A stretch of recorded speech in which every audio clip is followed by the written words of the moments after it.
Hi everyone, my name's Charlotte Reynolds and I'm the author of the Socks and Mittens Adventure series. Today I'm going to read to you the first in the series, Socks and Mittens Go Exploring, and I hope you enjoy it. It was a bright sunny day in the garden. Socks and Mittens were busy chasing the leaves that danced in the breeze when Socks sighed. "What's the matter?" asked Mittens. "Why do you seem so sad?" "I'm not sad, Mittens," replied Socks. "I'm bored. I want to go on an adventure." "What sort of adventure?" asked Mittens. "You don't mean you want to leave the garden, do you?" "Why not?" said Socks. "We're not kittens anymore. We should be allowed to go exploring." And off Socks went to the end of the garden. Mittens wasn't so sure that was a good idea, but she followed Socks anyway. Someone needed to keep her out of trouble. With a quick glance to make sure the humans weren't watching, they squeezed through a gap in the hedge. "Wow!" cried Socks and Mittens together. "What on earth is that?" Trundling along in front of them was a huge tractor ploughing a field. "It sounds angry," said Mittens. "Maybe we should explore somewhere else." But Socks had already gone. Bounding up to the tractor, he tried to catch the dirt as it flew in the air. "Come on, Mittens, this is fun." Anxiously, Mittens followed her sister, but within minutes they were dancing around, catching dirt and chasing each other. "What are you doing?" came an unusual voice. It was the farmer. "You can't play here. It's dangerous, and you'll get hurt. You have to explore somewhere else." Socks and Mittens stopped playing and looked upset. "Where should we go now?" wondered Mittens. "Let's try over there. It looks—" But before she could finish her sentence, Socks had already ran to the other side of the field and climbed to the top of a huge pile of hay bales. "Come on, Mittens," Socks yelled. "Don't be a scaredy cat." And she beckoned Mittens to the top. "Wow," whispered Mittens. "Look at that. We can see for miles. I wonder how long it would take us to explore all of that." "Only one way to find out," said Socks. "Let's make it our mission to explore everything we can see. But first, you need to catch me." Socks darted right. Socks darted left. She jumped down to the ground. She jumped high up into the air. All the while, Mittens followed her in hot pursuit, missing her by a fraction of a whisker each time. They were just starting to really enjoy themselves when they heard an unusual squawk. "Excuse me, but you seem to be in our resting area." It was a seagull and a flock of his friends. "This is where we sit and wait for the farmer to plough up all the yummy treats from the ground." "Oh, we're sorry," said Mittens. "We didn't know it was yours. We were just exploring." "If you want to explore," continued the seagull, "may I suggest the riverbank down there? There are lots of places to hide and explore, but be careful. The water is very cold and very deep." "Thanks," answered Socks. "Let's go and—" But before she could finish her sentence, Socks had already raced across the field to the river. The seagull was right. There was tall grass to hide in, leaves to chase, and mice to catch. Socks and Mittens were having so much fun. Until suddenly— "Ah, Mittens, help!" It was Socks. She had jumped after a leaf as it got caught in the wind, but jumped too far and landed in the river. Mittens didn't know what to do. She tried to find some long grass to use as a rope, but she couldn't find any strong enough. She tried to use some big leaves as a float, but they wouldn't work either. "Hold on, Socks. I'm going to find some help." "Don't leave me," cried Socks. "I'm not a very good swimmer." "I'll be right back," said Mittens. She ran up the grassy riverbank as quickly as she could. Frantically, she looked around for something that could help and was just giving up hope when she had an idea. "I've got it," she thought.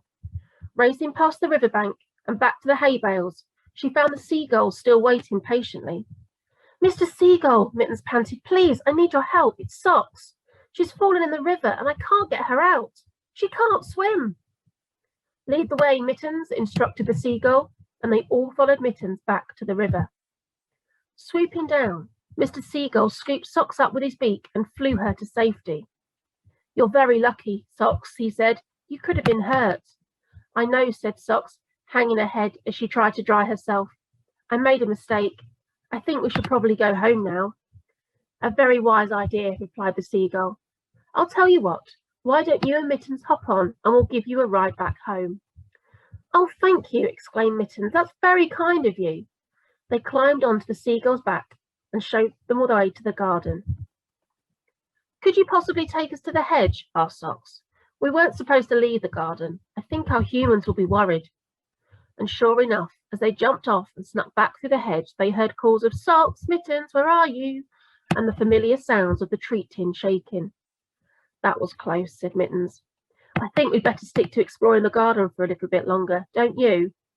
Good idea, said Socks. I've had quite enough adventure for one day.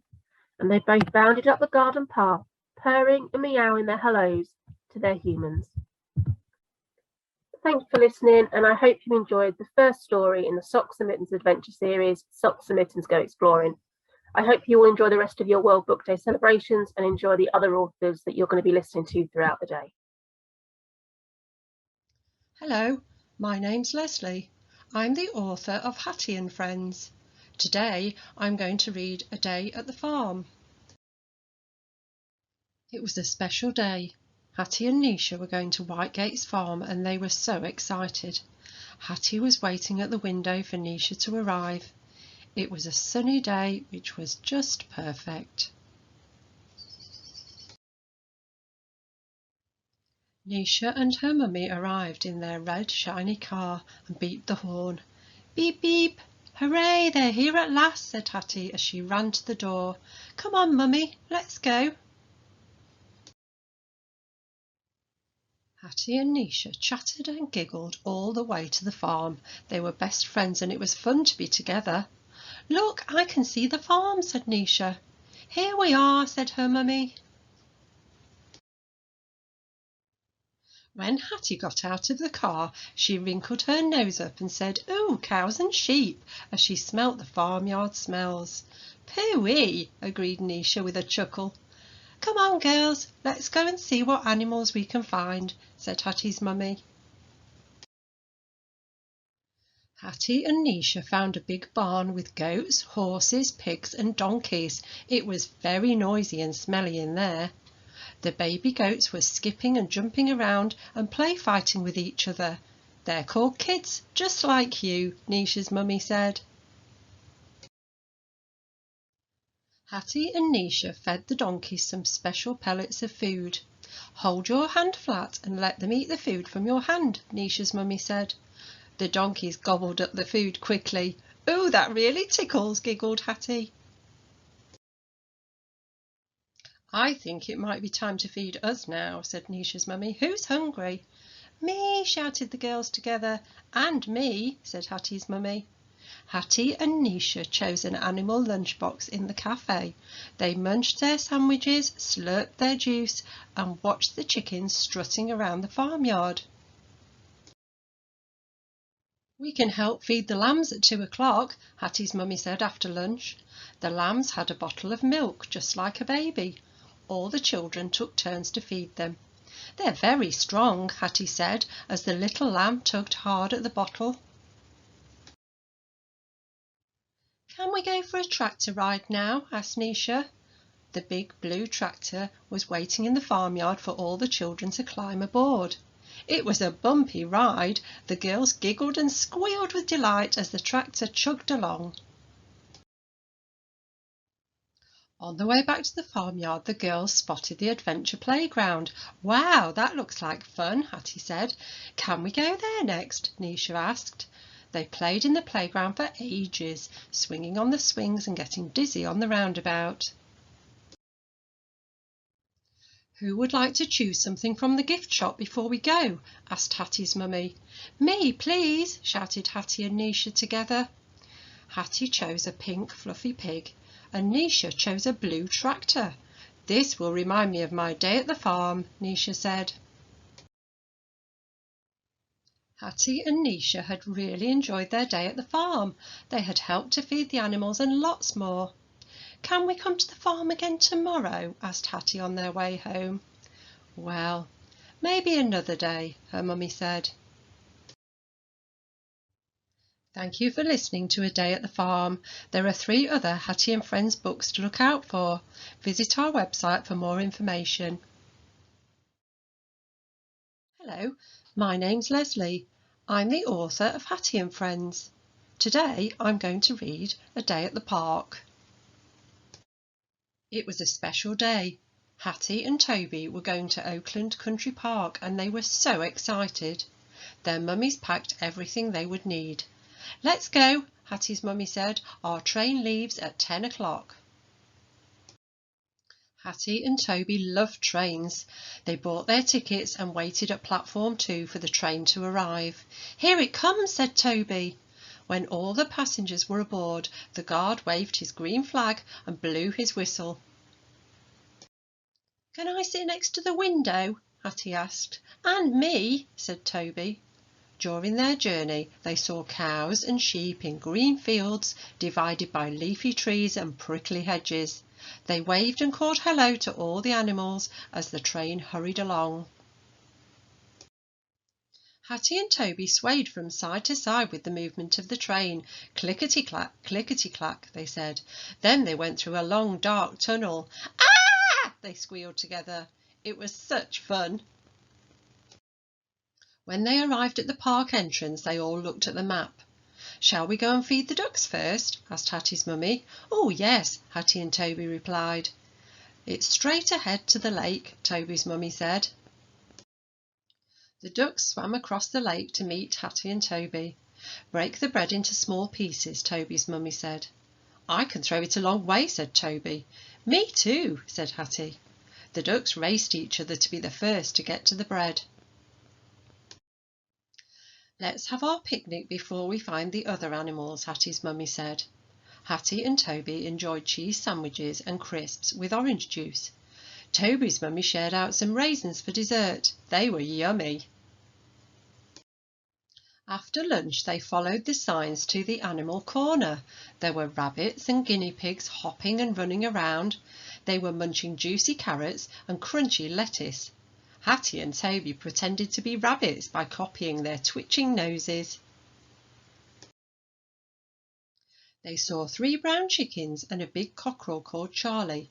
Hattie and Toby were surprised by a very loud cock-a-doodle-doo. It made them jump. "Oh, look over there," said Toby's mummy, pointing to a peacock with his feathers displayed beautifully.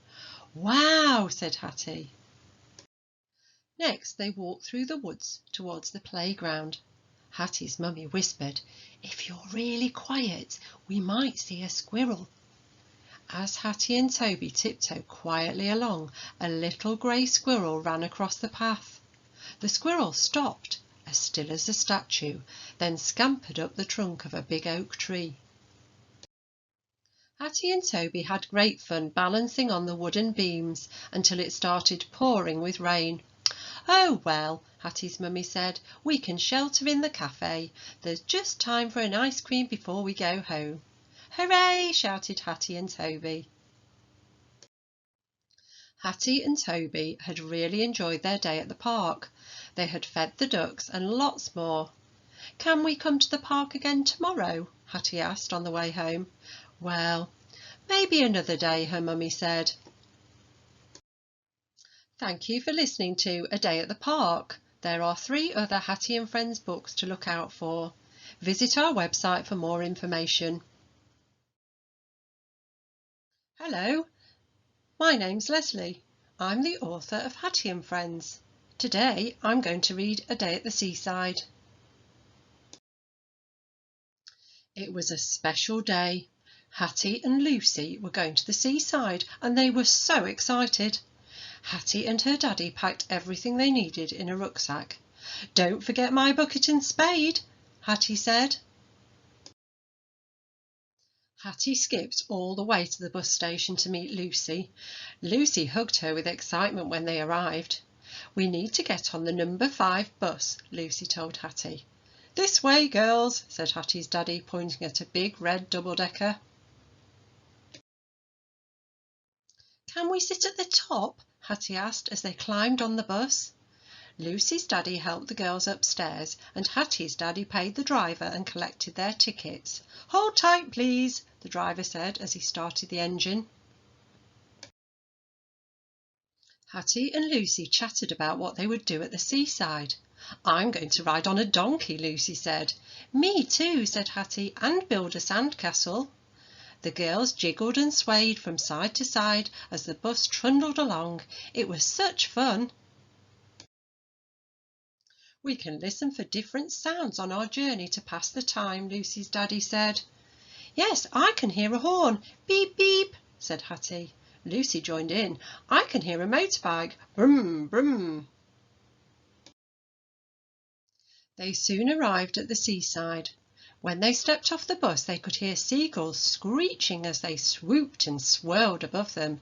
Noisy birds, Hattie said. It's windy at the seaside, Lucy said, when she felt the sea breeze blow her hair across her face. Can we go to the beach first? Asked Lucy. They took their shoes off and felt the warm, dry sand under their feet.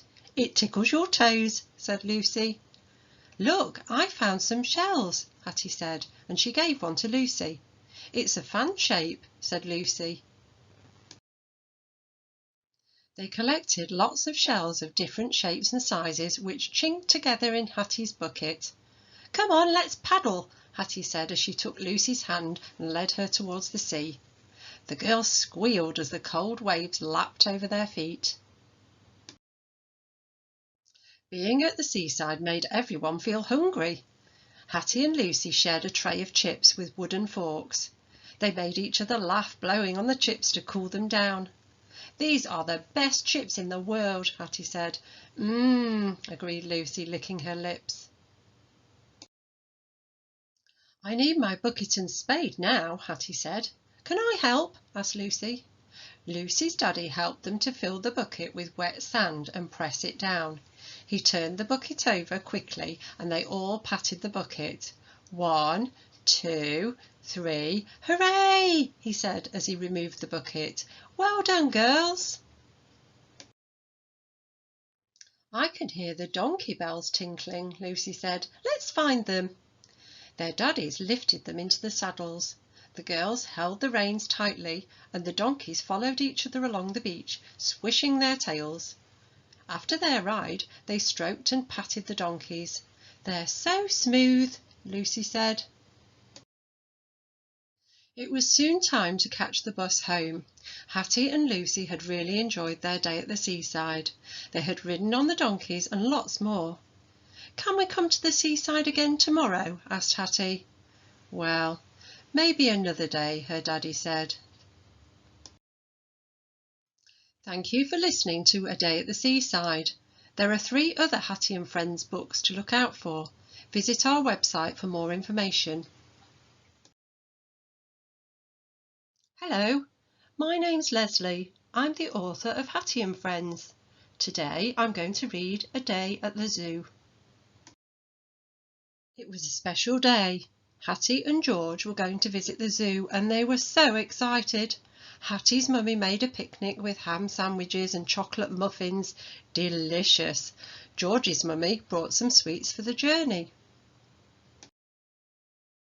I can't wait to see the elephants, George said as they went through the big metal gates at the entrance to the zoo. Let's find the monkeys first. I love them, said Hattie. There were lots of other children already at the zoo. As they turned the corner, they saw a very tall and elegant animal. She was munching away on juicy green leaves from the treetops. Wow, look, that giraffe can reach the sky, said George. Even the baby giraffe towered above all the children at the zoo. George was thrilled to see the elephants were nearby. There were 2 big grey elephants called Tilly and Jake, and their baby called Ellie. She looked like lots of fun as she sprayed water from her trunk and wriggled and rolled in the dust. Hattie and George found the penguins next, waddling around their pool. The penguins slid into the water and swam so easily, chasing each other around underwater. They look like they're wearing suits, don't they? Laughed George's mummy. Time for our picnic. Hattie's mummy unpacked the sandwiches, crisps and cheese cubes. She poured 4 cups of lemonade and offered the children straws. George chose a green straw and Hattie chose a purple straw. Purple is my favourite colour, said Hattie. And green is my favourite colour, said George. Hattie and George thought the best bit about the picnic was the chocolate muffin, but it was a bit messy. Just as they were wiping their faces, George's mummy said, "If we hurry, we can see the parrot show. It's starting in the arena at 2 o'clock." The parrots were so clever, and their feathers were beautiful colours. One parrot called Mikey could even ride a bike. George was very brave when a parrot sat on his shoulder. It kept saying, "Hello, George, hello, George." Hattie thought it might peck his ear. "We can find the monkeys now," Hattie's mummy said after the parrot show. "Hooray!" shouted Hattie. The monkeys were swinging, jumping and running about playing games. Hattie and George went right up to the glass, and one monkey came to make faces at them. "Cheeky monkey face," Hattie giggled. It was nearly time to leave the zoo, but there was just time to visit the reptile house. It was very dark and warm inside. There were sleepy snakes and strange-looking lizards with long tongues. There was even a big alligator that had very pointy teeth. Hattie and George didn't stay too long in there. "Who would like an ice cream?" asked George's mummy. "Me, please!" shouted Hattie and George together. George had a tub of chocolate and strawberry ice cream with sprinkles on top. Hattie chose an ice lolly that looked like a spaceship with red, yellow and green stripes. Hattie and George had really enjoyed their day at the zoo. They had seen their favourite animals and lots more. "Can we come to the zoo again tomorrow?" asked Hattie on the way home. "Well, maybe another day," her mummy said. Thank you for listening to A Day at the Zoo. There are 3 other Hattie and Friends books to look out for. Visit our website for more information. It's just not okay. Written and illustrated by Carissa Paul. This book has been made to help you protect yourself by making you aware of some dangers. Unspoken rules need to be told. This book has been made to help you stay safe from some nasty people.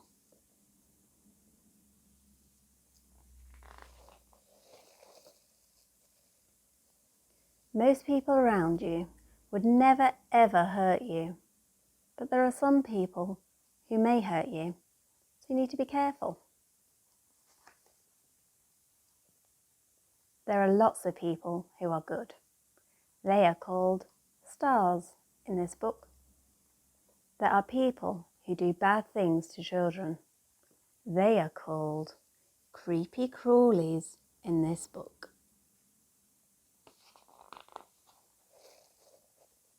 Creepy crawlies are not aliens that look really strange and come from another planet. Creepy crawlies do not live in the sewers.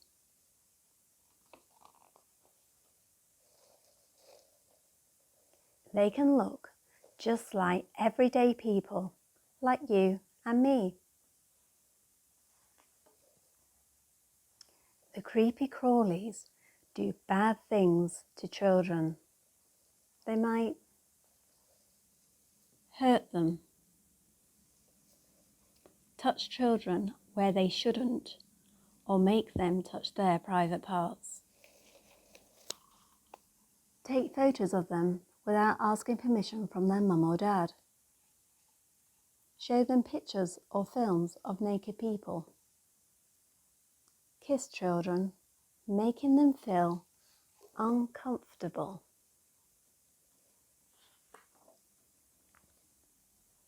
It's just not okay. It is wrong and it is against the law. If you find a creepy crawly doing any of these things, they might tell you, "It's okay. All boys and girls do this at your age. It's our little secret. You're a freak if you don't do it." It's just not okay. You must tell someone you trust. Find a star to talk to. A real star will listen to you.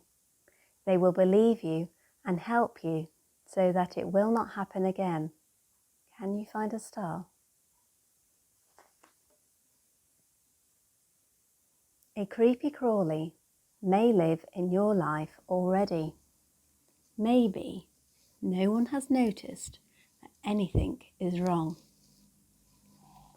They might make you feel happy because they give you things you want. If someone has made you feel uncomfortable or touched you in a way that you do not like, it's just not okay. If the creepy crawly makes you do things that upset you, you must tell someone you trust. A creepy crawly might touch you over your clothes or put their hands inside your clothes. It's just not okay.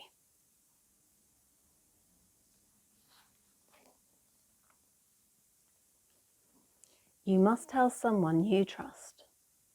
If they do not believe you, tell someone else until they listen and help you stop it from happening again. Find your star. You are very brave if you tell a star that you have found a creepy crawly. The star might be sad. They are not sad with you. They are sad that a creepy crawly has hurt you.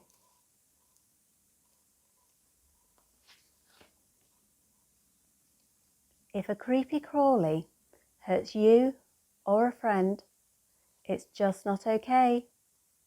You are not bad. You are very brave to tell a star. It's not your fault, even if the creepy crawly says it is. It's just not okay that a creepy crawly makes you feel sad. It's just not okay that the creepy crawly makes you fear them. It's just not okay that a creepy crawly has given you bad memories. It's just not okay that a creepy crawly has made you think that it is a normal part of life to do what they have done to you.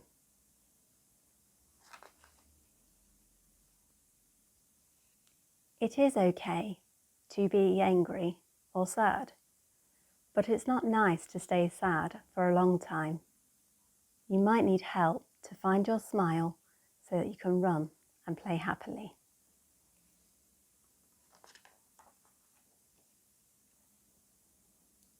There are good and bad ways to cope with things that happen to us.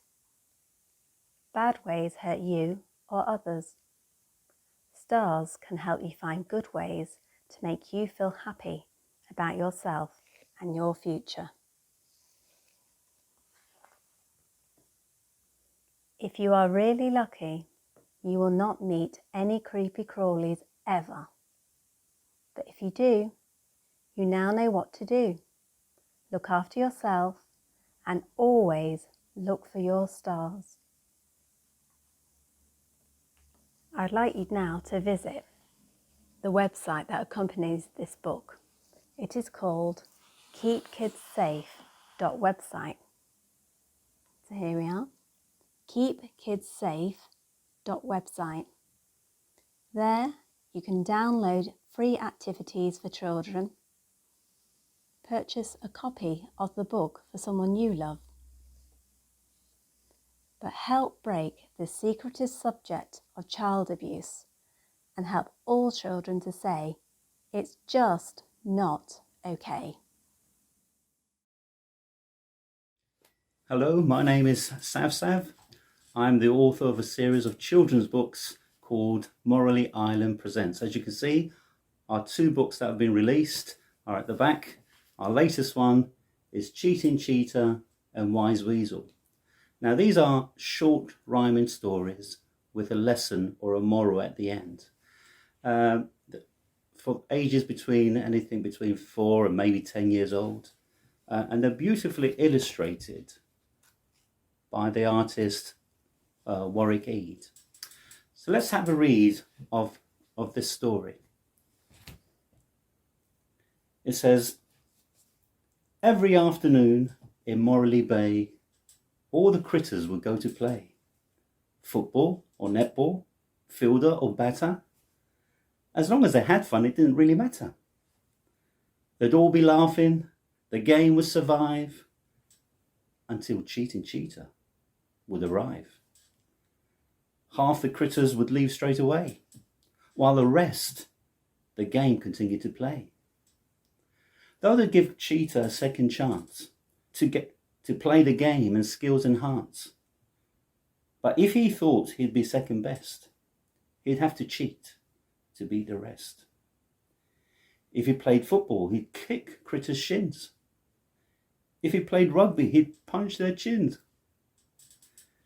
If he played cricket, he'd miss the ball. Even playing snap, the cards he'd maul. Every day would end up the same. Cheating Cheetah would spoil their game. Don't let the cheat play, everyone would say, hoping that Cheetah would go away. That night, the critters called a meeting to discuss Cheating Cheetah's cheating. What needs to be done, they began to say, is send that cheetah far, far away. When everyone had their say, none could come up with a way to stop the cheetah from his cheating, to stop him from their games deleting. Then Weasel the Wise started to speak. Listen now for the answer you seek. To help the cheetah, you need to reach his soul by helping him to seek a goal. What can we do? They began to ask. That seems to be an impossible task. We'll play the Mo-Olympics, said Weasel the Wise, and every winner will win a prize.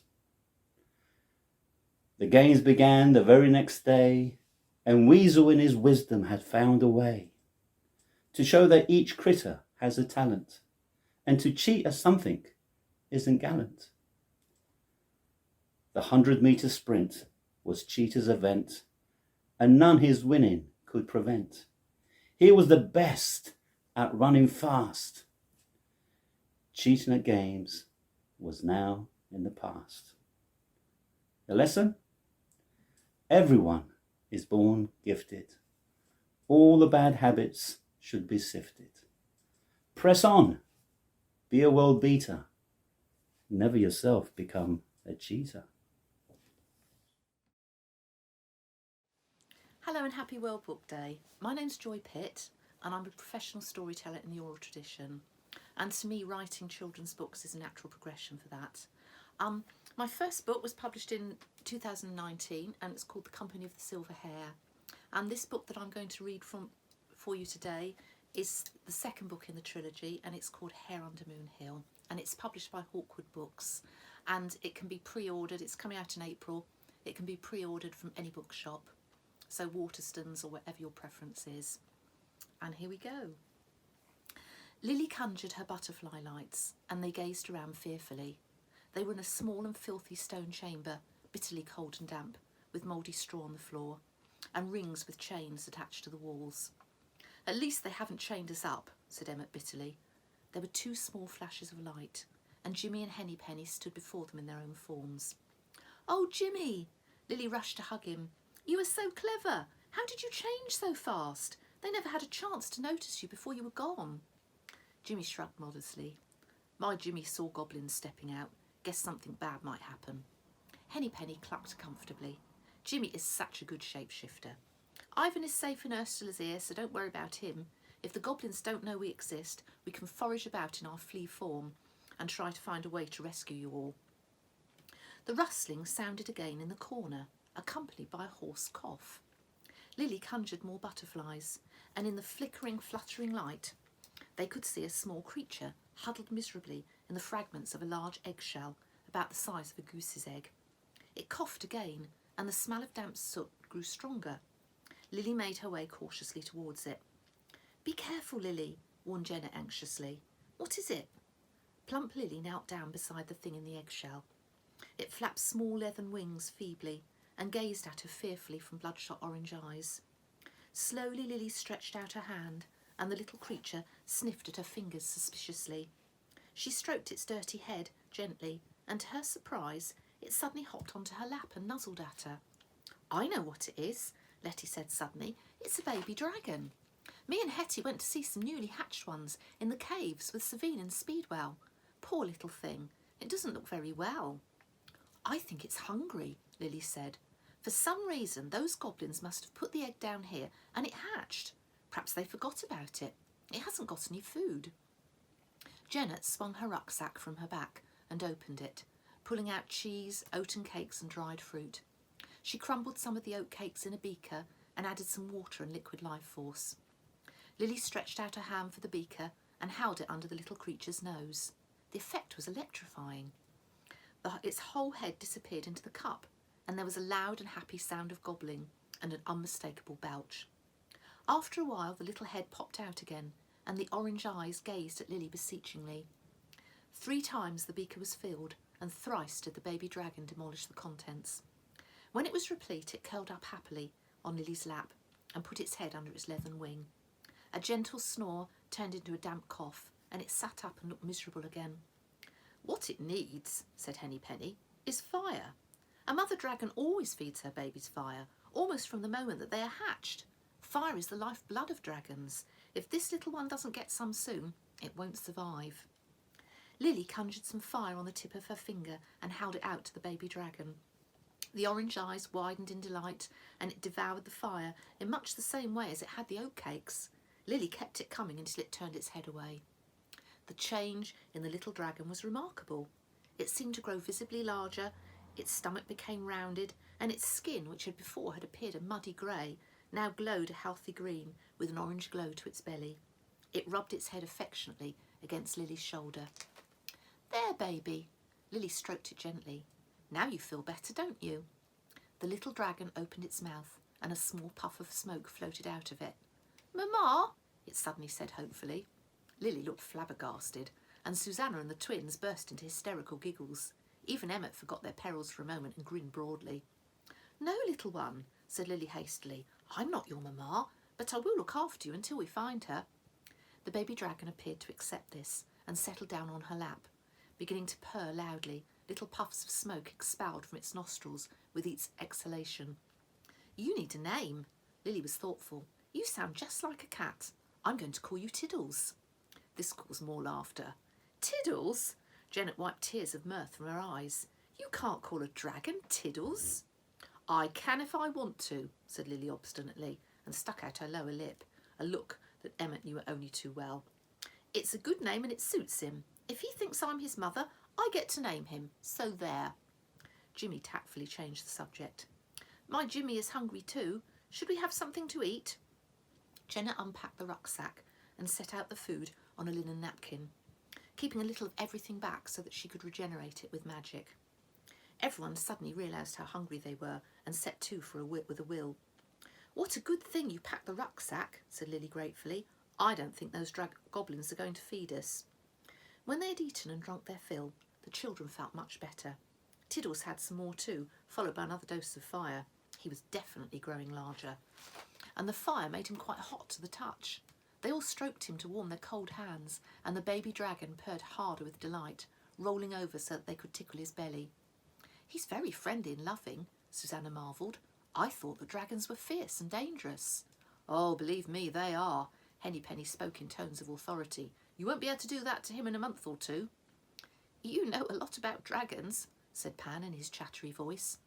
Savine gave the children a whole lesson about them, but Henny Penny looked at them rather severely. I think I was the only one paying attention.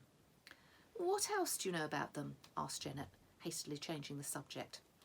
"Well," Henny Penny spoke thoughtfully, "there are several different kinds, but the fiercest and wildest are the dragons of doom, characterised by their orange eyes and green skin. Under the skin is an orange glow, created by the fire in their bellies. They are born without scales, but these begin to form soon afterwards and have a red tinge to them. The females are fiercer than the males and lay only one egg at a time, to which they are firmly attached. Woe betide anyone that steals an egg or harms their child.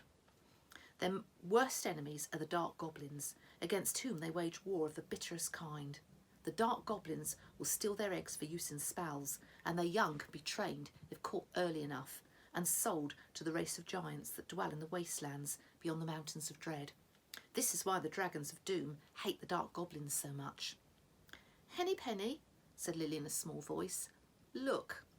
They all looked to where she was pointing. Tiddles, lying on his back with his neck stretched out, purred happily in his sleep. In the orange glow which suffused his green belly, red-tinged scales were beginning to form. The little company looked at each other in growing horror. "Oh, Lily," said Henny Penny at last, "your Tiddles is a dragon of doom." "These must be the dark goblins that are holding us prisoner." Emmet was aghast. "They are very different to any that we have known in the kingdom of the elves. They're so much taller, and they are all very dark of hair and eyes. If the dragons of doom discover that they are holding one of their babies, we have to escape." Janet was ashen with fear. "We could find ourselves in the middle of a terrible battle." They huddled around the slumbering Tiddles as though he had been a stove and racked their brains. An excerpt from The Dreams of Time by Gavin Bowden.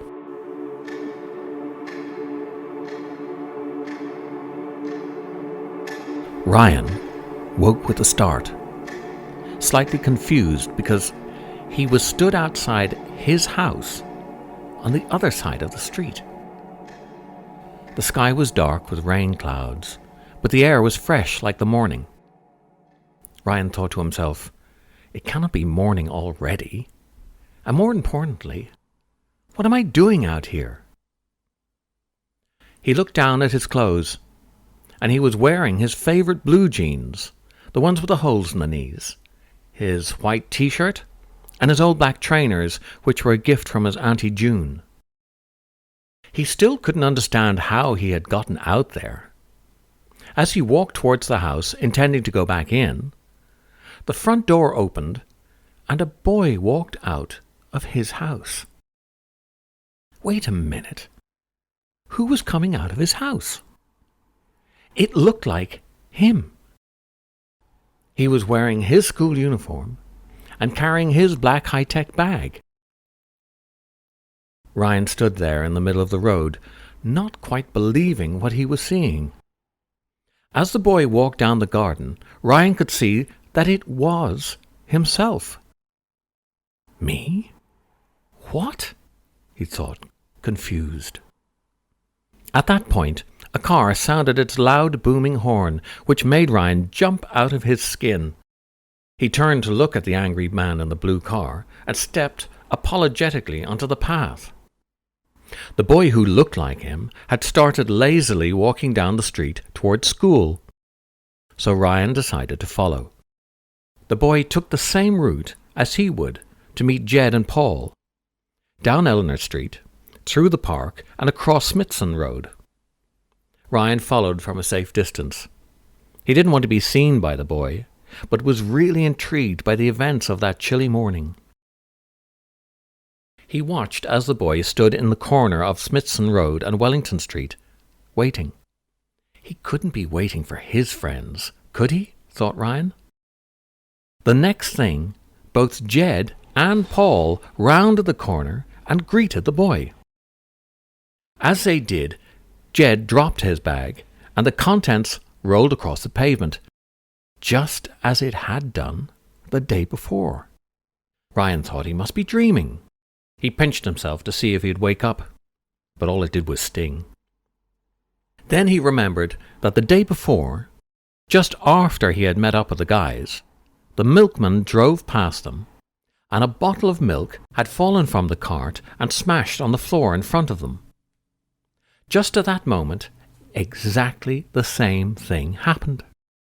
The rusty white electric milk cart came round the tight corner, a bit too fast, and hopped a little, making black marks on the road and causing all the bottles in the cart to jump around.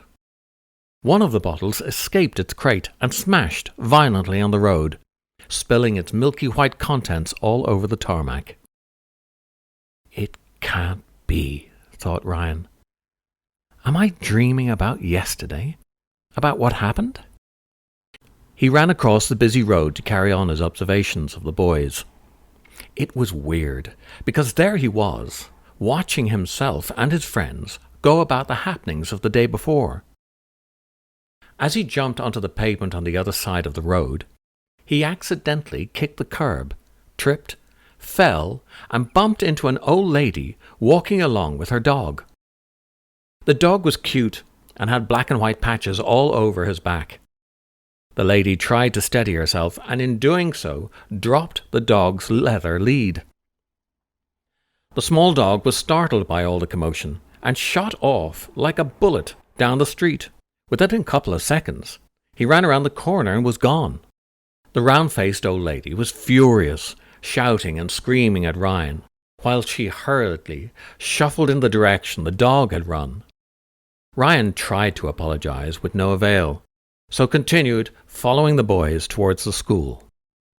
When he arrived at the school, he saw the boys, as expected, waiting outside for any unsuspecting nerds to come along. As he waited, he saw Timothy Highburn approaching the big black iron school gates. Without thinking, he found himself calling out to him, "Timothy!" Timothy quickened his step a little, but Ryan managed to catch up, standing in front of him. Timothy looked petrified and immediately cowered, reaching for his money in his pocket.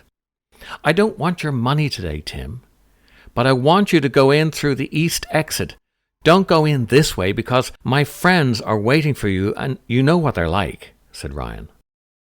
Timothy looked bemused. Normally, he would be on the floor by this time, receiving taunts and jabs by the bullies. He muttered a short, "Okay," and quickly turned around and walked towards the entrance on the other side of the school. He disappeared round the corner and was gone. Ryan went and stood in the place where he was before to spy on the boys. After a few minutes, the bell rang and they bungled in through the school doors. Once again, he suddenly woke. This time he was in his warm, cosy bed. He looked over at the clock on the other side of the table. It read 7:35 a.m.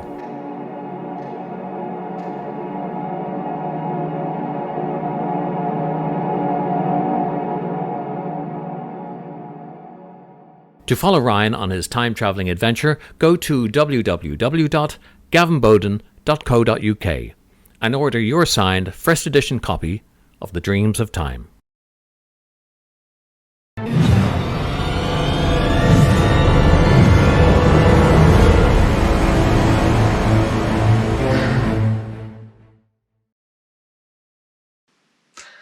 Hello there, boys and girls. My name's Adam Richardson. I'm also known as A.M. Richardson, so I'm an author. And last year I actually had my first book published, which was fantastic. It's actually this book here, so I don't know if you can see that. So my book's called Orbs and the Attack of the Hair Spiders. It's available in Waterstones and on Amazon, as well as lots and lots of different bookshops. So be sure to keep an eye out for this one. It's a really good story. I'm sure you'll have fun reading it. What I'm going to be doing for you is I'm going to be reading my book just to see what you think. So as we can see just from the cover there, this little fellow, he's called Orbs, and the book is about his adventures with a wizarding family. So if you like Harry Potter or Lord of the Rings or any of those type of kind of adventure fantasy novels or books, then this is your kind of book. This is the book for you. So I shall start reading. I hope you enjoy it, and be sure to check it out. So Orbs and the Attack of the Hair Spiders. Chapter 1. Smoke and Mirrors. The town of Bric-a-Brac was quiet as it had been for months. None dared venture out at night. Doors were bolted tightly, and no windows were left on the latch, for something cruel visited the town after sunset, as the darkness crept in. Nithelde Nutten, more often referred to as Nanny Nutten, had just set her cup and saucer down on the small oak table by the fire as her loyal, scruffy-looking owl hooted twice to let her know her final batch of mushroom scones were ready to be taken out of the oven. "Oh, thank you, Phidias," she said fondly, patting the old bird on the head, "but I do wish you'd use English and save your hooting for your feathered flock of friends." She hobbled into the kitchen with Phidias perched on her shoulder, meandering over to the cast-iron monstrosity that was her oven. Some years back she had bought it from a surprisingly kind giant who had thrown in a free pair of old and well-worn oven gloves to seal the deal, as it were. For Nanny Nutten was quite the negotiator. Of course, despite her renowned negotiating skills, the kind giant had failed to mention that this particular oven was rather fond of cremating everything. She always baked scones late into the evening, and not only was she the town's button shop owner, she was also a retired headmistress of Pendragon's School of Magic, and for her sins still offered private tuition to some of the brighter youngsters of the town. She would teach them more advanced spells and treat them to scones and cherry-berry jam, sometimes even pickled newt livers if they'd been particularly well behaved. It was late, and as she lay the latest tray of crusty blackened mushroom scones to rest, a familiar sound caught her keen ears. She stopped as the room fell silent. Listening, she carefully pulled her frail hands out of one of the enormous giant's oven gloves, that were each roughly the same size as a dwarf's sleeping bag, as another low rumble wavered from the other side of town. "Oh no, he's back," she whispered loudly, shuddering until her knees began to knock. Phidias scuttled off from the kitchen back into the lounge, squawking, hopping and frantically flapping towards the mantelpiece before settling down and turning into solid gold. "Huh, charming. It's times like this we need to stick together. Would your father have left Merlin at the first sight of danger? Well?" The golden statue of the owl did not budge. "Well, there'll be no more squeaky mouse scones for you, my feathered friend. You had better hope you're not on his list tonight," she said as she went about dousing candles and dimming the lanterns throughout her rickety old house. The relentless rumbling grew closer. Nanny Nutten could now hear that with every rumble an almighty crashing noise followed soon after. Silence filled the air once more, as a trail of thick black smoke meandered down streets and along passageways before settling on Eastgate. No curtains twitched nor doors creaked ajar for a glimpse of the terror lurking in the gloom. The townspeople simply lay in their beds, as they had done every night for months, petrified, breaths held tight, hoping they weren't next. The rain was falling heavily on the town, trickling down sewers and pitter-pattering its own eerie tune on shabby rooftops and rusty cast-iron guttering. Oddly, the rain was also splashing off the trail of smoke rather than travelling through it, almost as if it were a solid form. It twisted here and writhed there. This was no ordinary smoke. This had both purpose and desire. It slithered from Eastgate onto Broadbank, as if searching for something. The bric-a-brac guard ran past the archway to nowhere and pressed himself tightly against the wall of the Imperial Guard's quarters. His knuckles turned white as his grip tightened on his spear. The smoke slithered towards him hungrily. He watched as it coiled and thrashed wildly before resting as a deep black puddle on the ground. The puddle then rippled and spattered as a hand suddenly emerged from it. Pale and sinister, it menacingly grasped for the air. Upwards it travelled until a figure, cloaked in shadow, surfaced, stepping boldly onto the damp, grubby cobbles. "You?" the guard spluttered. "Me," the creature replied. "I thought you was the beast coming to get me.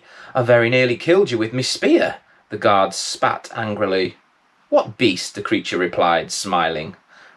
"The beast, the one that's been stealing people for its supper and destroying our town." "How do you know I'm not this beast of yours?" asked the cloaked creature. "Ha, you're no beast. I mean, you've looked better, but the one I'm talking about has horns and nasty teeth and all the other vile things people say they've seen." Tell me, guard, have you seen this beast? Well, no, but others have. Why? The guard asked, scratching his head. I'm afraid they're liars, every last one of them. The creature chuckled mockingly. What makes you think they're lying? The guard barked in protest. Have you seen this beast when it comes at night? Besides, what are you doing out this late anyway? You know no one's advised to roam the streets come nightfall. And what was all that magic about, the smoke and the funny-looking puddle? What other things can you turn yourself into? I can turn myself into anything I choose to, the creature said mysteriously, just as I can turn you into whatever I choose. What? The guard gasped. Morphidius Madudu, the creature shrieked. The guard's spear, along with his armour and helmet, clanged loudly as they hit the ground. Moments later, a lonely worm squelched its way from under the guard's helmet and made for the nearest slop-filled gutter. Insane laughter consumed the street's silence and then thundered its way around the entire town. Next, the figure raised its exhausted hands and wearily aimed them at a modest 5.5-story property. Do it, the creature hissed to himself. No, this isn't me, he replied back to himself. This is all you are now. Now do it. The creature turned with teary eyes back to the property. Oblitundo, he wailed as the force of 10 dragons demolished the house in one fell swoop. Brick showered down onto the cobbled streets. Another piece of the town had fallen victim to this mysterious villain. Once the debris had settled, cries of distress erupted along the surrounding streets. Then silence. Shiny black lips smiled widely to reveal brittle-looking teeth. The cruel creature spun about and stepped from the street back into his deep black puddle, splashing out of sight. The puddle then hissed and bubbled as if it were boiling. Black steam rose from the cobbles, and moments later, the puddle, along with the smoke, had vanished. There were more bricks and screams to follow before a puddle appeared on Cannon Street. Nanny Nutten could see him limping awkwardly down towards her house, as if he himself were both tired and in pain. The hood of the creature's cloak concealed its face in shadow. Quick, Phidias, he's coming! You'd better go and hide, she said so sarcastically to her ever-faithful but ever-frightened pet. I sometimes wonder if your father really was Archimedes. You simply are the worst protector I have ever had, and I don't like golden owl statues cluttering up my mantelpiece either, so I'm afraid you're neither use nor ornament to me. The apple has fallen well and truly far from the tree, you useless waste of plumage, and furthermore... Nanny Nutten's rant was suddenly interrupted by a garbled collection of words from the desolate grey streets below. She paused and listened as her tightly bolted shop door downstairs swung open. The cloaked figure ambled inside to see shelves of every shape and size covering all the walls. There were shelves on shelves, and even some on the ceiling. A large oak counter and lots of odd-looking ladders with wobbly rungs occupied the remaining spaces. More impressive than this were the jars and baskets, all of them full to the brim with buttons. There were buttons that sparkled invitingly like precious gems, buttons that glowed as if made of fire. Some were like snowflakes, others were like oozy snakes that wriggled. Some smelled like wild roses, while others made pretty melodies. They were all mesmerising and highly desirable to the vile intruder. So many beautiful buttons, the figure said loudly with a sinister chuckle. But where to begin? He grabbed fistful after fistful and rammed them into his large pockets until he sounded like some oversized baby rattle. He jingled and jangled as he fumbled through the shop, stealing more and more buttons. Enjoying yourself? Asked Nanny Nutten in a well-rehearsed, retired headmistress tone, her arms folded tightly. Actually, I am, the cloaked figure replied jovially, without even turning to face her. Amazing things, really, buttons, he paused, stuffing another fistful down his trousers. How so? Nanny Nutten quizzed. Well, not only are they quite lovely on their own, but they hold things together.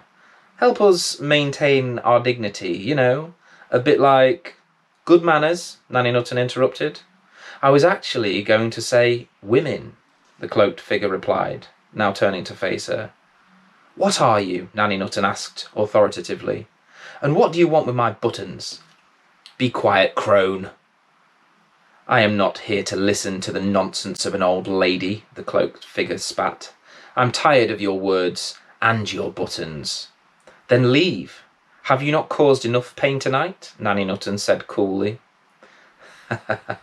"My dear woman, the night is young. I've not even started." He snarled, his eyes wide with rage. "Why are you doing this?" He paused and blinked, as if he had just sobered from a drunken slumber. I don't know." "Then stop," the old woman said, stepping from behind the enormous counter and placing a gentle hand on his unnaturally cold forehead. He closed his eyes and let out a deep sigh. Nanny Nutten smiled as the fright she had been hiding eased somewhat, but this wasn't to last. His body suddenly jolted. With his eyes still closed, his face began to flinch with pain. He opened his eyes, now returned to their wide, furious state. "Are you trying to trick me?" he roared at her. "No, dear," Nanny Nutten whimpered, stepping backwards. "You will not take them from me," he shrieked in a somewhat confused manner.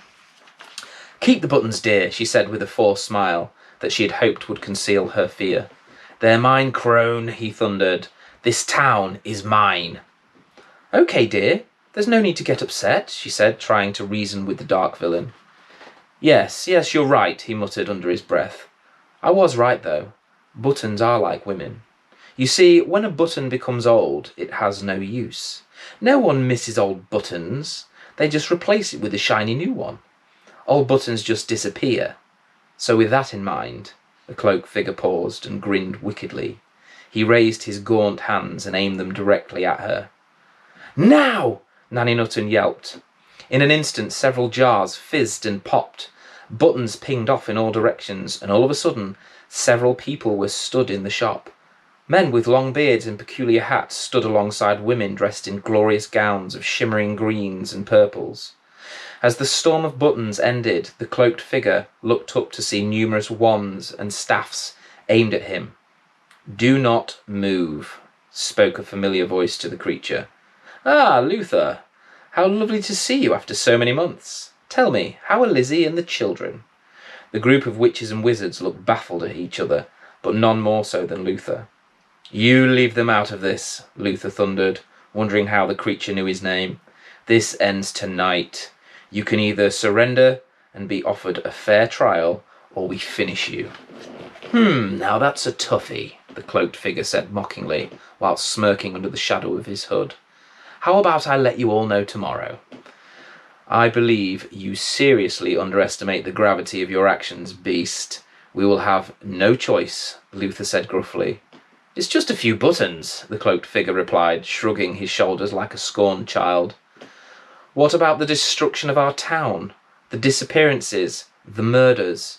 Those will not be viewed as lightly as some ill-gotten fashion accessories. If you think I'll stop, you're dead wrong, my old friend. I will never stop, not until this town and its folk are nothing more than rubble and ash." "Remove your hood so we can all see you," the old wizard said, raising his staff and pointing it directly at the creature's head. "If you do not cooperate, then you leave us no choice," Luther added. He thrust his staff forwards, bellowing, "Factu!" "On second thought," interrupted the cloaked figure before pausing. He slowly raised his pale hands to his face and drew back the hood of his cloak. He shuddered as the cool night air struck his puce skin, and his wide eyes began to narrow. He began panting as if he'd been holding his breath for a long time. Then he gazed up to the room full of people whose mouths were wide with disbelief. "What's going on?" he asked, with a puzzled expression smeared across his face.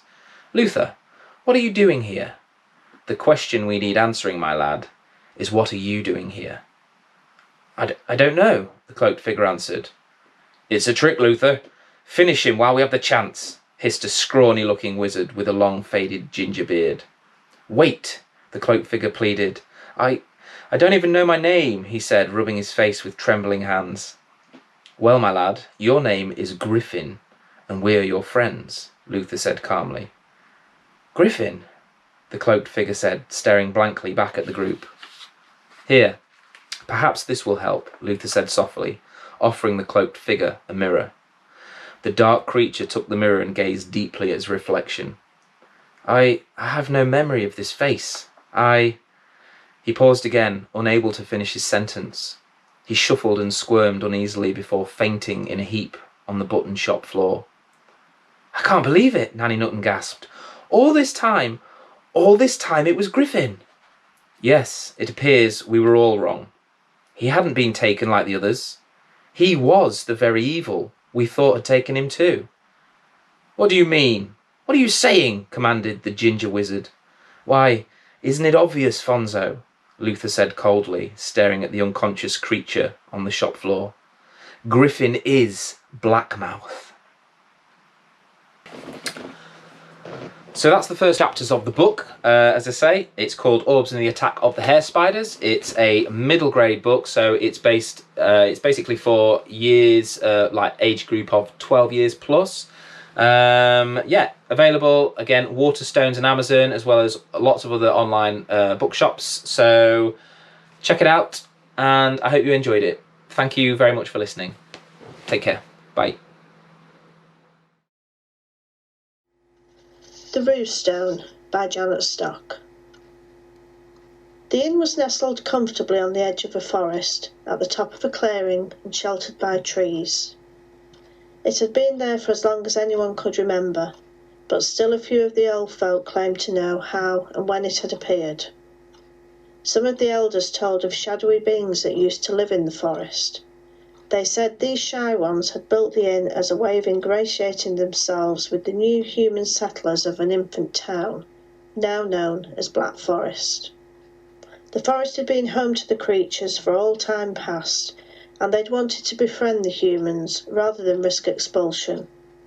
But the gesture hadn't worked, and the early settlers chased them out as feared, taking the inn as spoils. Others said that the inn just appeared overnight.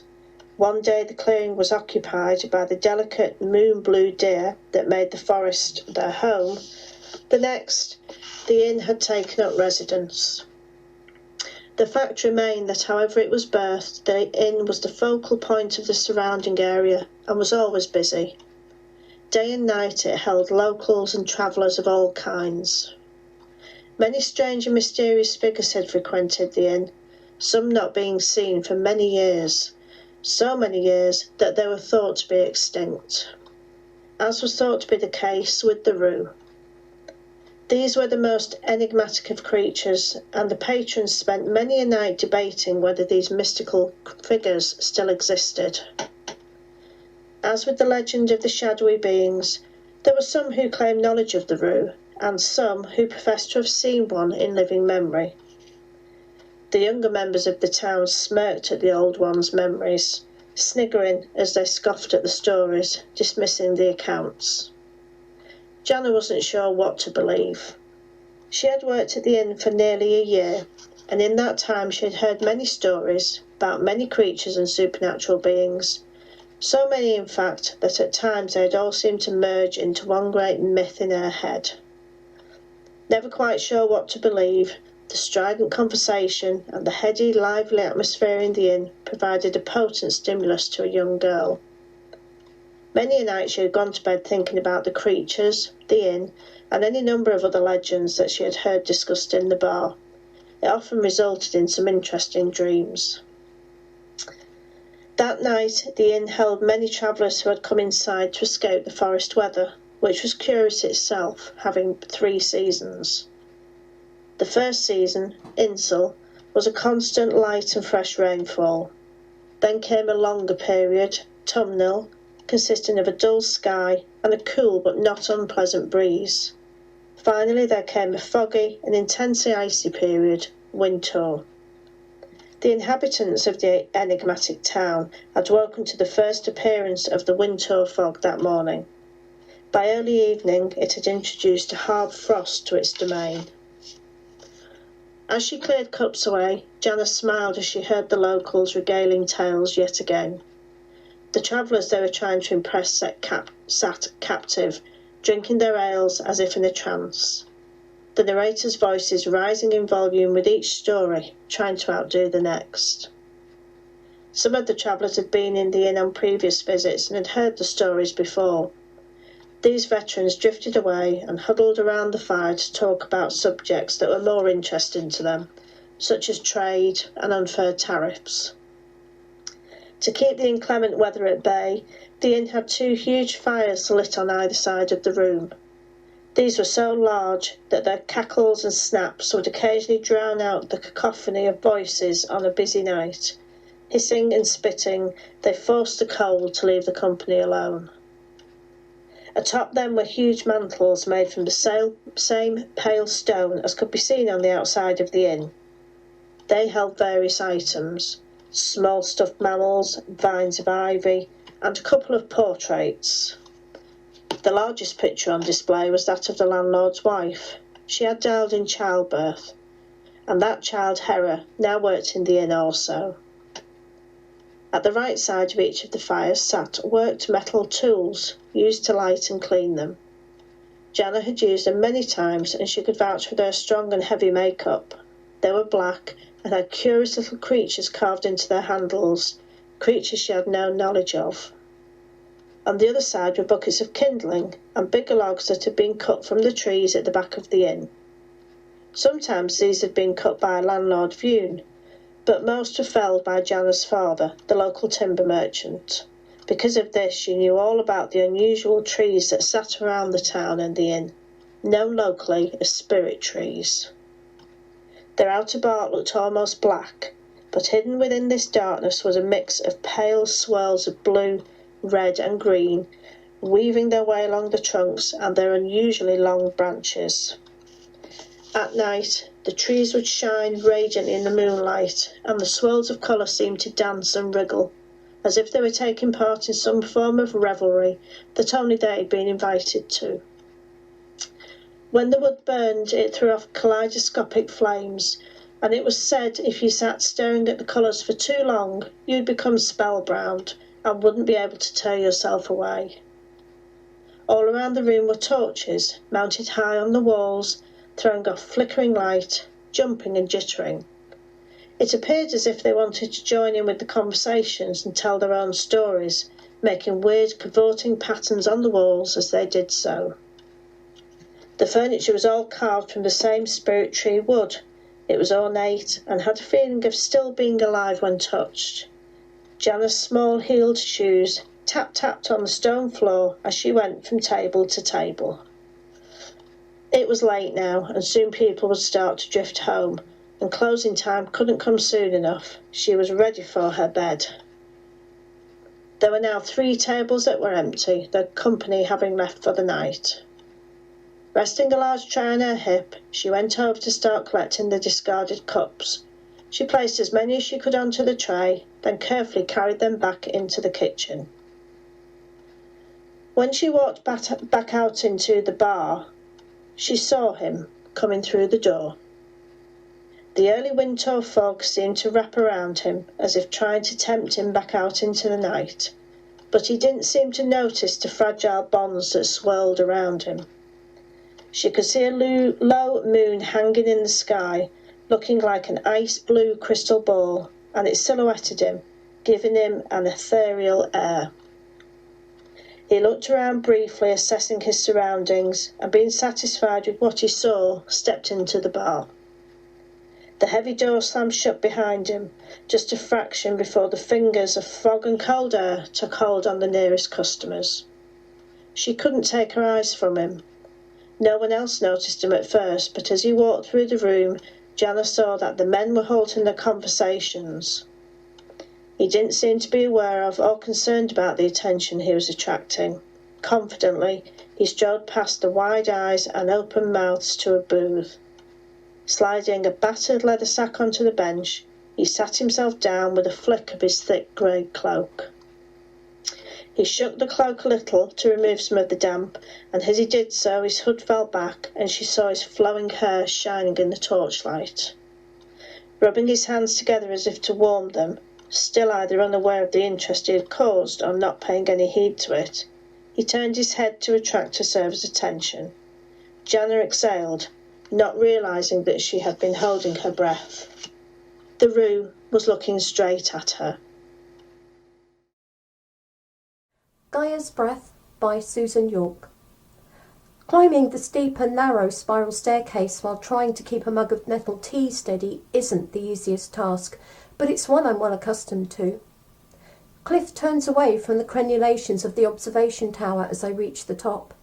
"Thanks, Bee," he says, taking the mug in both hands as if they were cold despite the humidity. Across the water towards the wolds, Gaia's Breath is whipping grey clouds, scudding them across the sky. I lick my finger and hold it up. Today she is blowing from the north. Sipping his tea, Cliff grunts in appreciation. "The latest farmer brought honey." "Did he say which farm?" he asks. I shrug. "One of the orchards, those with him brought fruit." Cliff keeps his eyes on the land between here and the hills. The castle our tribe lives in has been surrounded by water since before I was born. Nothing remains of the once thriving city below the steep roads that rise out of the lake, or the farmland and towns my mother told me used to exist before the Great Flood. Many years passed before the land between here and the salt marshes bordering the sea was reclaimed to grow crops, nurture bees, and support wildlife. Now, those who work on the farms are coming here. There's no room for any more people. We need all the garden area the castle's got to feed those of us already here. Despite what they bring, I ask? Yes, there's only so much you can carry on foot, and not many have cars. He points across the water to a lone vehicle on the far shore. They're useless once they run out of power.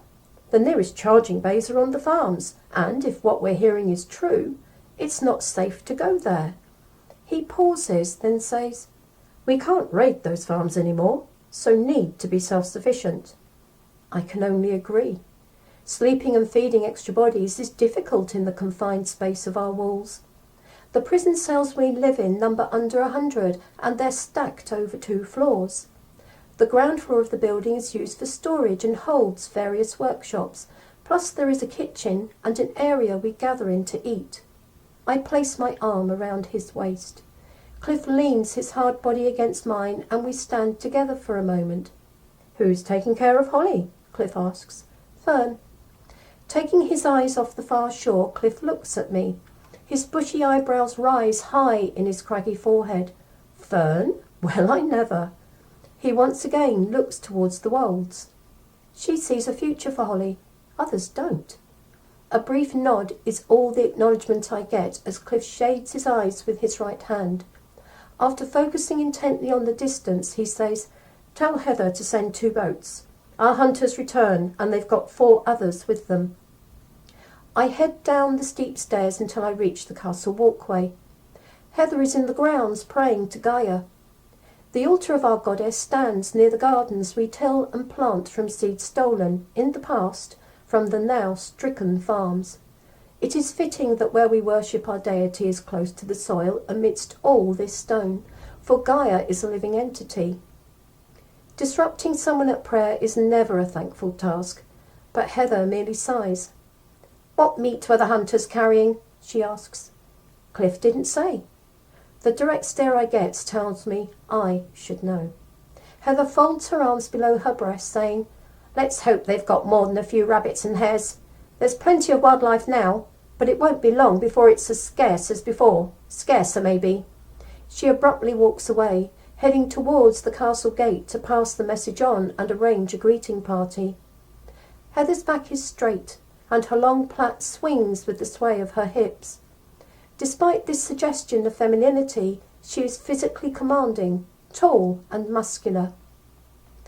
Heather is right. Although the land to the east is full of game, like the farmers, it is fleeing and dying. Around the fire, our hunters tell of dead animals, blistered bodies, and makeshift graves as they draw near the road leading to the coast. Cliff is on the observatory tower not just to watch for strangers and returning hunters. He's there to alert us when the threat draws near. Problem is, we have no idea what the threat is.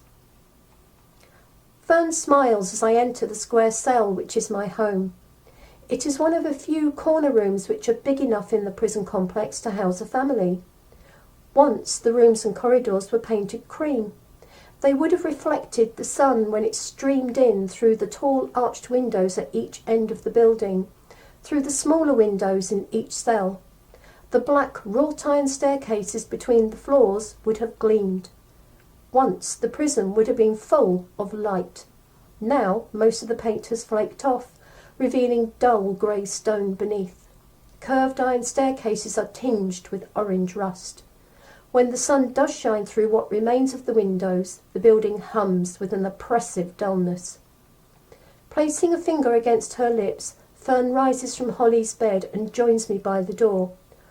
Holly's just fallen asleep. She loves learning the old tales, but it tires her. Fern glances at my daughter and smiles affectionately. Her face crinkles into deep lines. Fern longed for a child of her own, but that time is gone, and she has chosen Holly as her successor. Cliff and I are grateful you're teaching her. Fern grips my arms with firm hands and pulls me into the narrow corridor. She must live. Without a storyteller, the old tales will die.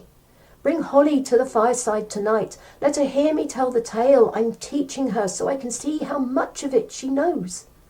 Although the words are quietly spoken, Fern's passion for her trade is undeniable, the feather in her eyes plain. When her grip relaxes, I hug her. I pray to Gaia every day that she'll get well. I know you do the same. Gaia's blessings on you, Fern. The older woman pulls away, patting my shoulder. We understand each other, Fern and I. I cross to Holly's bed.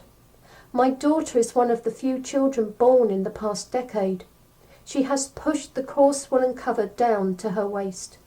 Her fingers are bone thin, her body skeletal, and much of her skin is so pale it appears translucent. Her lungs rattle and wheeze as she breathes. They're terribly congested, but Holly's spirit is strong. Gently moving her brown hair aside, I check her forehead with the back of my hand. She is cooler than this morning. Perhaps her fever has broken. Pressing my lips against the flush of her cheek, I offer a silent prayer to Gaia. Cliff and I have hidden our fear and worry. Nonetheless, it is there. It eats away at us. Thank you. Prologue. Come dance, said the raven with the darkest eyes. Follow me, said the magpie.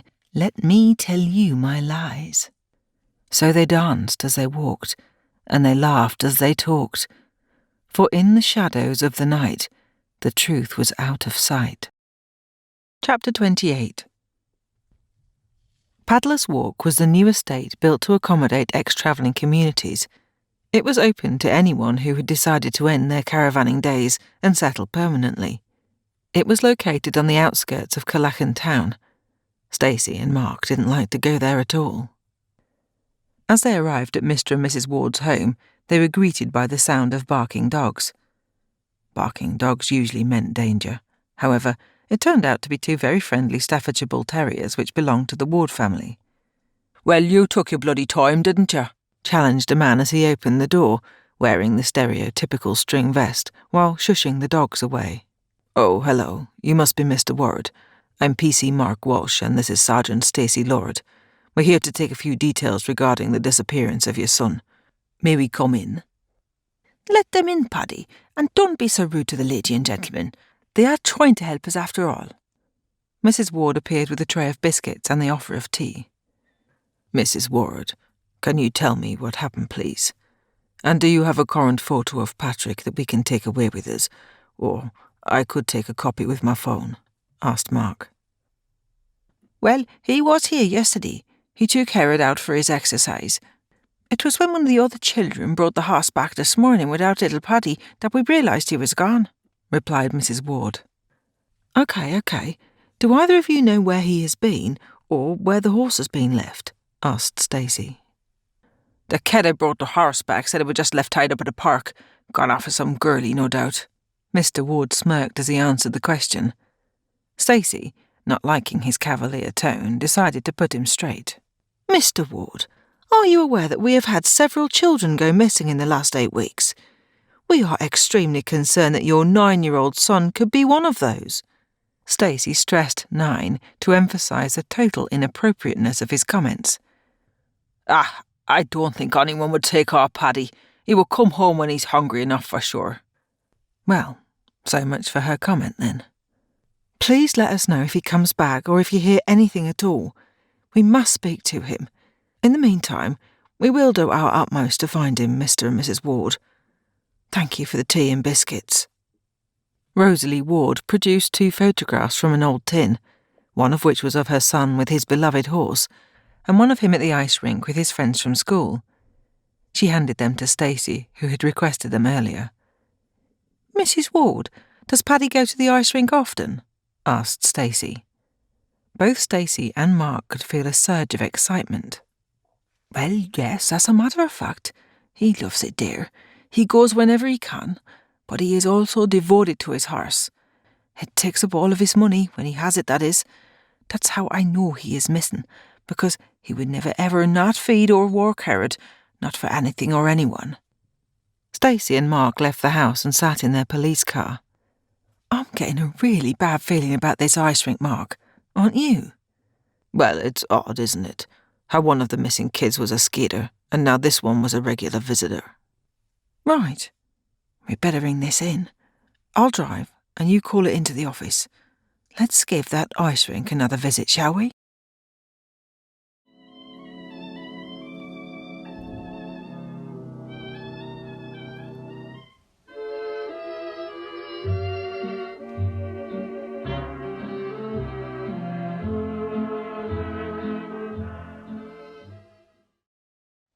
Hello everyone, I'm Dee Horn and I completed my first book during the lockdown of 2020. It's called Knights of Temple Brewer and it's about a group of people who are descendants of the original knights and landowners of Temple Brewer. And this year I completed the second book in the series, Shania and the Boy of Gold. And this book has an RAF theme running throughout it. And I'd like to read you part of chapter 2, which is called Christmas Time, 1938. And we are at the RAF Hospital, Roresby, Lincolnshire. On first catching a glimpse of the disturbingly eerie and unnerving building, Arthur was alarmed, for he knew where he had been brought to, and he was growing deeply concerned about the possible reasons there could be for why. The fact that he had been abducted in the darkness of the early hours of Christmas morning also troubled him, for he had carried out many secret missions for his country before this, and never had he been summoned in such an intrusive and terrifying manner. The officer on his right stepped out of the car, and Arthur automatically followed him, attempting to smarten himself and straighten his crinkled uniform as they marched up to the front of the building. The other officer escorted from behind. In the darkness, this monstrosity of a building, a fortress of nightmares, appeared chillingly before him. The Kesteven Mental Hospital, known locally as the Lunatic Asylum at Roresby. Marching Arthur past the building, the 2 officers led him into the hospital's dark orchard. Now the officers used flashlights to guide their way towards a wooden summer house at the far end of the boundary, enclosed by a high brick wall. The windows were blacked out, and Arthur noticed 2 uniformed security guards were protecting the mundane structure with rifles as they patrolled outside. He suspected there were others out there, silently concealed, guarding from behind the safety of the trees. "Who goes there?" one of the guards demanded. Arthur heard the recognisable sounds of weapons being prepared to fire at a target, coming from all directions out of the surrounding darkness. "We are here for the rabbit stew," one of Arthur's chaperones shouted back immediately. "Don't fire!" The door of the old conventional-looking garden structure was opened for Arthur to step inside, while the officers waited for him outside with the guards. Inside the summer house was disappointingly ordinary. One small lamp lit the entire hut. It stood beside a telephone on a small table placed at the entrance. There was also a chair and a few bags, possibly containing soil or sand, placed around the sides of the area. An attractive young woman, looking extremely smart in her Royal Air Force uniform, holding a clipboard and clearly expecting his arrival, smiled politely.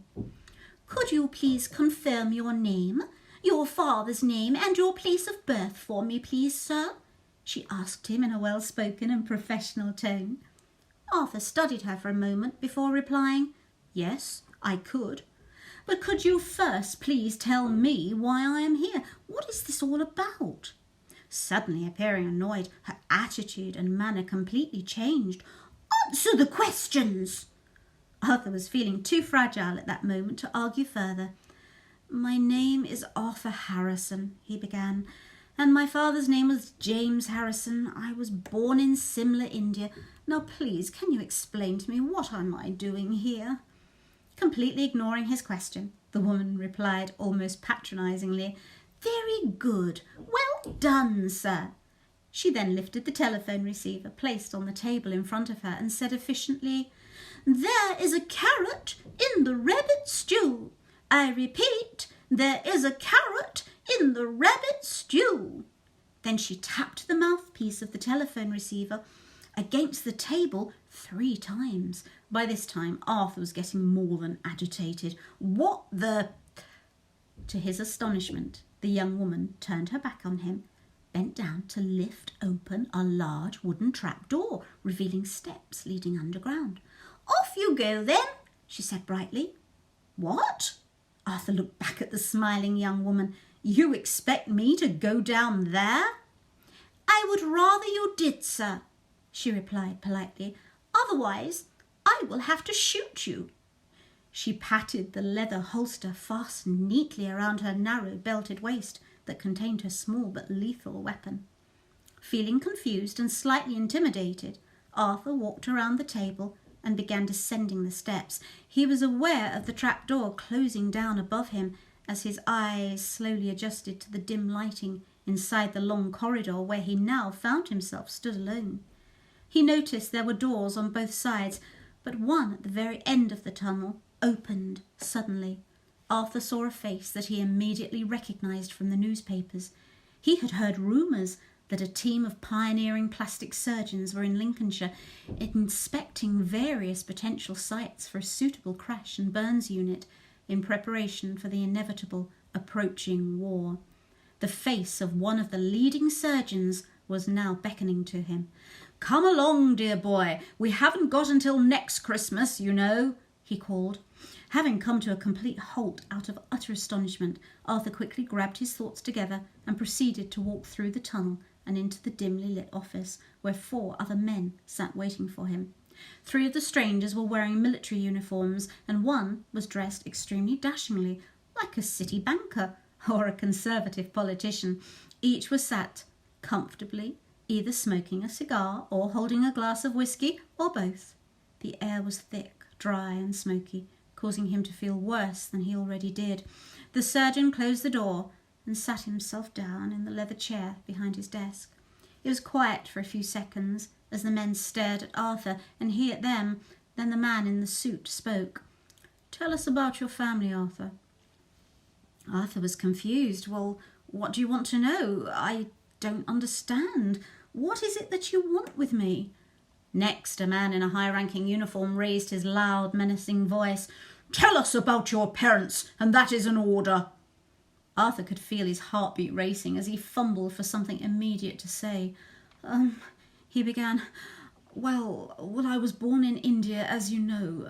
My father became the assistant to the chief conservator of forests for the Himla Hill States, but my parents, they split up when I was around 6. Another uniformed officer spoke next. "Tell us about your mother." Now Arthur felt embarrassed and extremely unhappy. "My mother, Betty, everyone called her Bets. She brought me and my siblings back here to England, but my sisters and I attended different boarding schools." "Who did you stay with during the school holidays?" the suited man interrupted. This was getting too uncomfortable for Arthur, who had always chosen never to discuss his childhood or youth with anyone. "Answer the question!" came the loud, menacing voice once again. Taking a deep breath, Arthur began. "My mother was exceedingly heartbroken after the break-up of her marriage and began to drink a little too much for her own good. She was not a pleasant woman to be around when she did so, so we often stayed with her brother and sister-in-law, my Uncle Cecil and Aunt Babs. Arthur put his hand to his head. "Please," he begged, "please tell me what this is all about." "Do you recognise this?" the suited man asked him, getting out of his chair and handing him a well-worn, leather-bound book. Arthur recognised it immediately. "Of course I do. It's the last thing my father gave to me before I left India, but it should probably still be in my mother's bookcase, where I most likely would have left it. Why do you have it?" "A thief recently attempted to steal it," the suited man replied. "Luckily, one of our people were around at the time. Following the incident, your mother was more than willing to sell it to us, therefore relieving herself of its ownership." "But it wasn't hers to sell. It was given to me," Arthur stated. "Then you should have taken more care of it," the man replied sternly. Then, "I believe you have read lots of books similar to that one." "Yes," Arthur replied, looking down at his father's final gift to him. "It's what ignited my interest in ancient myths and legends. That was simply the first of many books I have read on the subject." The room became silent. Suddenly the higher-ranking officer stood up and handed Arthur some official-looking plans and documents. "You have the chicken pox, Arthur," he said. "Unfortunately, it is doing the rounds at the moment and affecting most of our many young pilots. It's making them quite unwell, you know." "No, I don't," Arthur replied indignantly. "Yes, you do," the officer said sharply. "And it will take you a couple of weeks to recover and to get back onto your feet again. So you've been officially admitted to this hospital, and you will not be expected back at your base until later in January, while you recuperate. Do you understand?" Suddenly things were becoming clearer. He was to serve an important mission. He was beginning to feel much better, excited even. Now the officer, who had been quiet up until this moment, stood and addressed Arthur. His deep green eyes seemed to penetrate Arthur's mind and soul. "You will be leaving here immediately to begin your journey to India, the place you were born. You will stay at the home of an American until a small infant is located by him and his people there. Once she is found, your job is to protect her with your life and to bring her back to us in England. That is all. Do you understand?" "Yes, sir," Arthur replied. "Sir, may I know the child's name?" The officer smiled. "Yes, you may. She is called Omala." Arthur began laughing. The other men were appalled. The man in the suit shouted, "Pull yourself together, man! This is not a joke!" "Well, it could be," Arthur smirked, further explaining himself. "You see, Omala, when translated, means the world. So you are actually sending me on a mission to save the world." After an awkward silence, the green-eyed officer spoke once more. "Arthur, that is exactly what you will be doing."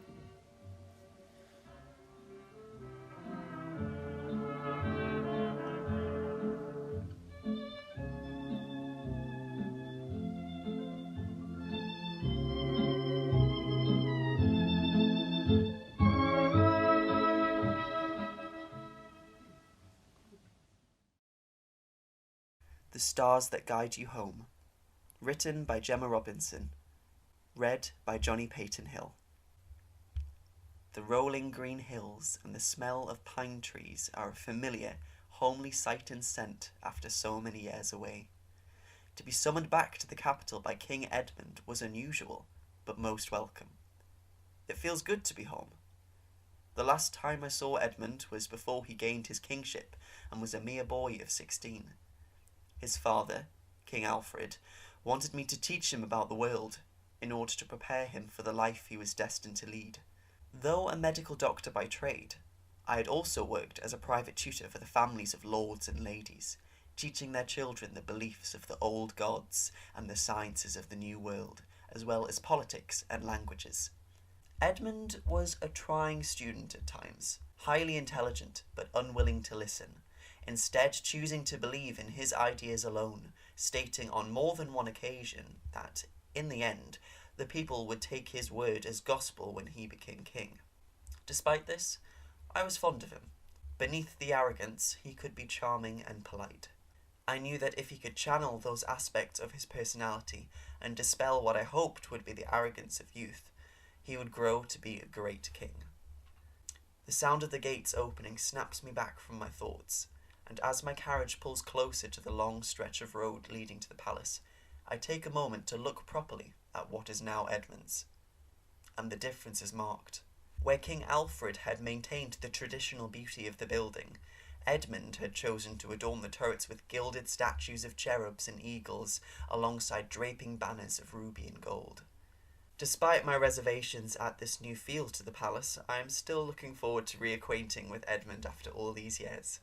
My carriage slows to a stop, and the footman opens the door to bow as I step out, stretching my limbs, appreciating the feel of the ground beneath my feet as I walk over to the front doors. My name is Dr. James Collins. I introduce myself to the footman at the door as I open my bag to retrieve my letter of summon. I am here at the request of King James! Edmund's voice rings out, and as I look up, I see him striding over, resplendent in a red silk waistcoat and breeches, a gold chain finished with a ruby pendant resting against his chest. His dark hair falls loose from its ponytail in places, just like it always did when he was a boy. I extend a low bow as he reaches me. Your Majesty. I feel him grab my shoulders and raise me back up as I look him in the eyes. We have known each other long enough to bypass formality, James. He smiles. After all, I'm not sure I would be here without your integral support and guidance. Call me Edmund, please. I incline my head respectfully. Still smiling, he claps my shoulder. Would you care to join me for a drink? I smile gravely. It would be an honour and most welcome. It has been a long journey. He grins at me, then leads on past the footman and through the doors into the palace. Courtiers, maids and guards all stop and extend low bows or curtsies in his presence as he washes past them, up the staircases lined with carpets the colour of his favourite gemstone, towards the study that was once his father's. Alfred died 3 years ago. I still regret to this day that I was unable to attend his funeral. I was out of the country on a medical expedition with my university fellows. I only found out the news on my return 4 weeks after his passing.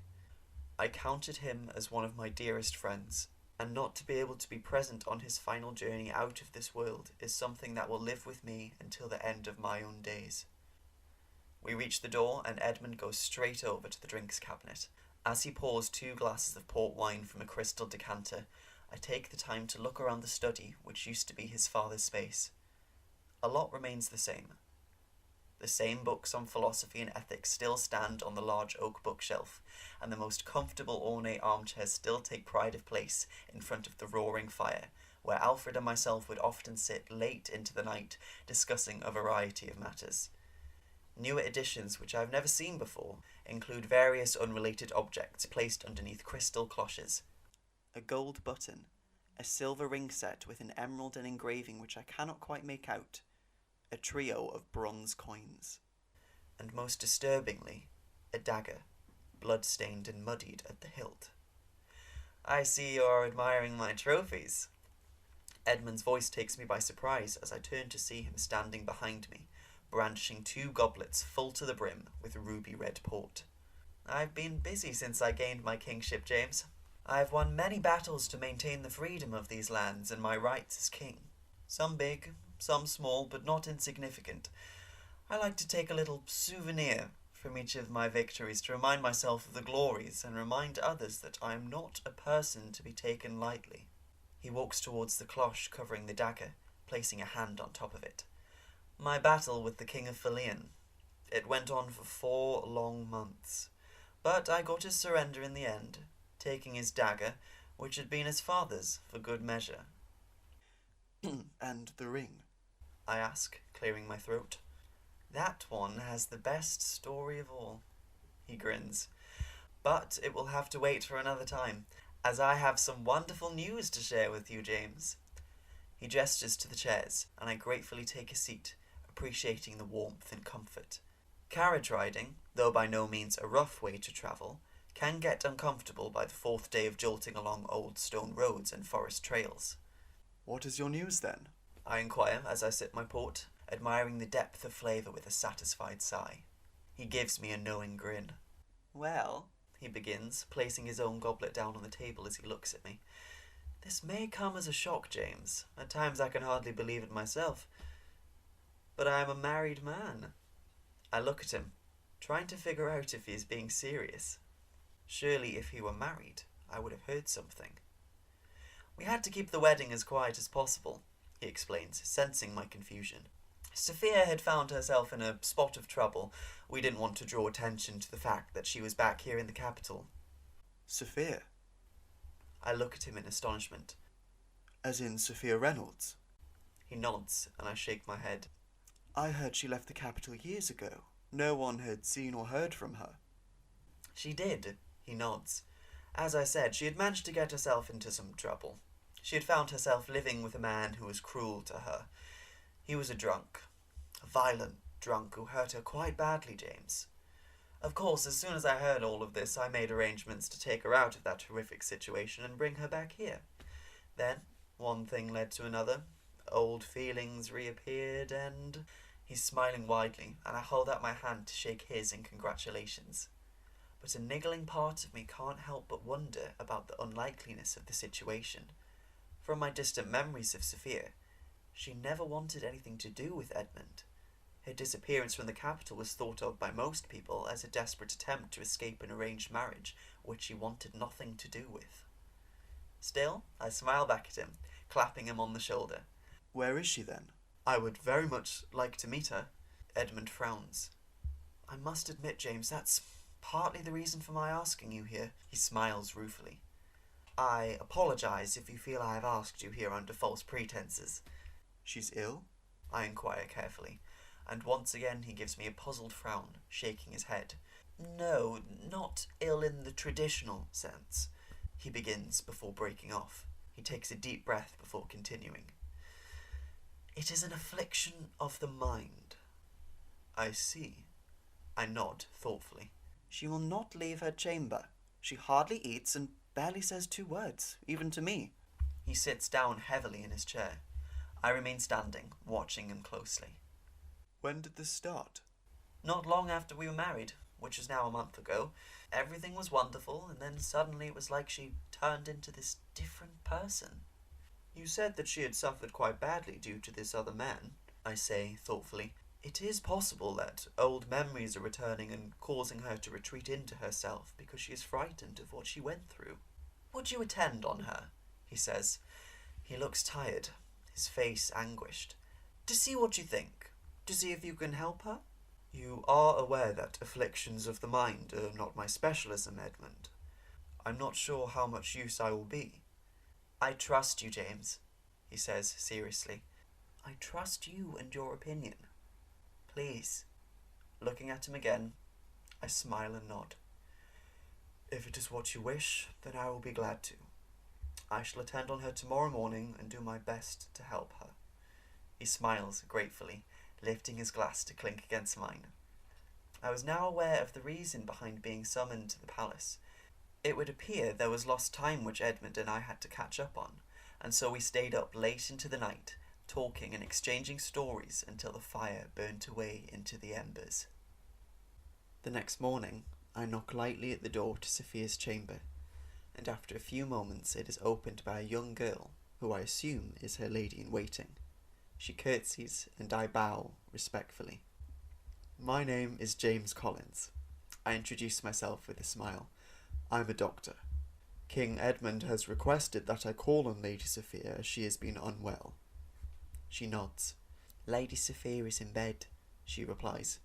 Please, follow me, sir. If she is sleeping, I can come back a little later on. I don't wish to disturb her. She ain't sleeping, sir. She shakes her head, her accent betraying her working-class roots. She don't sleep. She continues into the chamber, and I follow, slightly perturbed by her comment. The room is peaceful and minimally decorated, in stark contrast to the rest of the palace. Old oak furnishings are all that adorn the plain white room, and as I enter the bedchamber, I see that it is equally simple, including the four-poster bed upon which I see Sophia laying. I barely recognise her as the girl I had seen around the village many years before. That girl glowed with carefree happiness and joy. The young woman I see before me looks as though such joy has been long gone from her life. Her face is as pale as the bed linen she rests atop. Her red hair fans it like flames of a fire, the only piece of colour in the room. Her green eyes are red-rimmed and wet with tears. As I reach her bedside, I bow respectfully before speaking. Lady Sophia, my name is James Collins. I'm a doctor. King Edmund has advised me that you are feeling unwell, and he wishes me to look in on you to see if there's anything I can do to help. I see the girl who showed me to the bedchamber waiting respectfully at the door, and I realise I haven't yet asked her to leave us. Miss, would you mind leaving us for a few moments so that I can assess Lady Sophia's condition? She looks at me, and then at Sophia, who silently shakes her head, her eyes fearful. Of course, I say gently. If Lady Sophia wishes you to stay, then I have no objection. I see her glance at Sophia, who nods her head lightly. With a curtsy, the girl makes her way over to the bedside and takes a seat beside it. I beg your pardon, miss, I have not asked your name.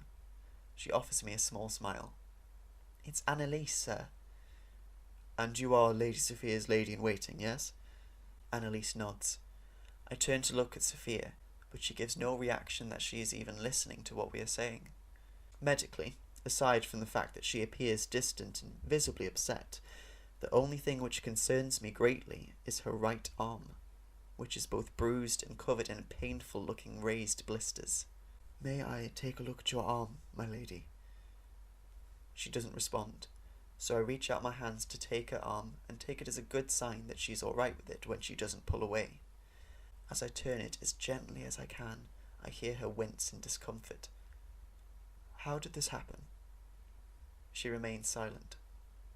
I once again turn to Annalise to see if she can give me some answers. It was like that when she arrived, sir, she answers quietly. I've been bathing it in lavender water, but it don't seem to be making much difference. I smile kindly. The blisters need to be drained first. Then a poultice of lavender and comfrey can be used to help with the infection and to calm the skin. I shall prepare one now and show you how to use it if you would like. Annalise has followed me, and as I begin to work, I speak with her again. So, you have no idea how Lady Sophia gained the injuries to her arm? I ask gently as I hand her lavender to begin taking buds from the stalks. They are quite specific injuries and only present in one place. She looks worried. I stop what I'm doing and turn to her. You need not be afraid, child. Anything you say in this room will not leave it. I took an oath as a physician to keep the confidentiality of my patients and of those who also take care of them. I pause before continuing carefully. I know about Lady Sophia's background. I know that she was living in a horrible situation before she came here. I just want to know if this was done to her by the man she was living with then. Tom. Sophia's voice is so quiet I can barely hear it. As Annalise and I turn back towards the bed, I see she's tossing and turning in the bed, repeating the name over and over. Does this happen often? I ask Annalise as we make our way back over to the bed. She nods. I place a gentle hand to Sophia's shoulder. My lady, I say quietly as she comes around. My lady, it's okay. You are safe. It is just a bad dream. You are safe here. There are tears in her eyes as she looks at me fearfully. I'm not safe. Not with him. Not here. I look at her sadly, wondering what on earth could have happened to make her this fearful. With a gentle voice, I try once more. You are at the palace, my lady. You are no longer in any danger, I promise you that. Tom. She says the name again, the tears flooding down her face, Annalise looking at her in concern. She squeezes her arm gently before looking over at me. Would you give us a moment, Doctor? I'm surprised by the request, but I can see that Sophia trusts Annalise, and maybe the young girl can get her to open up a little somehow. Getting to my feet, I inclined my head in agreement, advising her that I would be right outside when they were ready. I go and stand outside the door, and I cannot stop thinking about the marked difference in the girl I remember so vividly in her childhood. Whatever is wrong with her, whatever has happened, it is likely that I will need some help from a colleague or peer to get her on the road to recovery. I'm just relieved that Edmund got her to safety when he did. I hear the click of the door handle behind me and turn to find Annalise standing there. "I think she's ready to talk, sir," she says, and I follow her back into Sophia's chamber, where I see she is now sat up, her head propped up with pillows, her hands twisting at the bedsheets as she looks across at us. She looks first at Annalise, who seems to nod in encouragement, and then to me. "Annalise says, as a doctor, you swore an oath." Her voice is soft and gentle, still tinged with her earlier tears. I nod as I walk over to the bed and take a seat. "Yes, my lady," I reply gently. "I swore an oath which honours me to keep the confidentiality of my patients and anything that they say. Whatever you wish to tell me will not leave this room, I can assure you of that." She's still looking at me as if she is unsure. Annalise walks up to the other side of the bed and takes hold of her hand. I see her squeeze it gently, and Sophia looks at me once more. "The king," she begins, before shaking her head, looking down at her hands.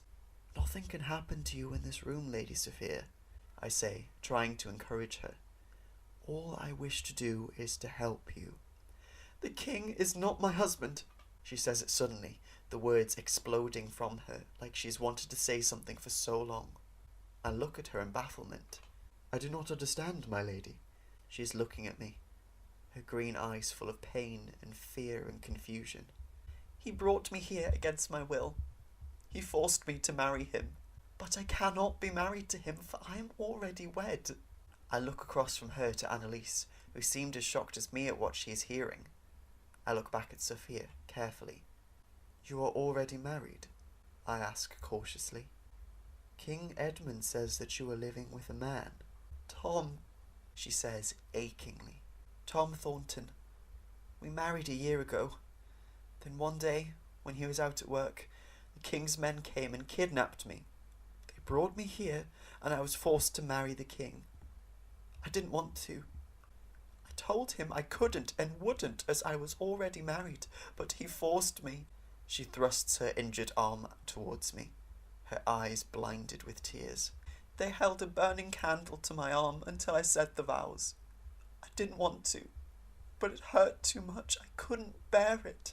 She buries her head in her hands as she sobs. I look at her arm, the red, raw blisters covering one side, and could see it could have come from where she said.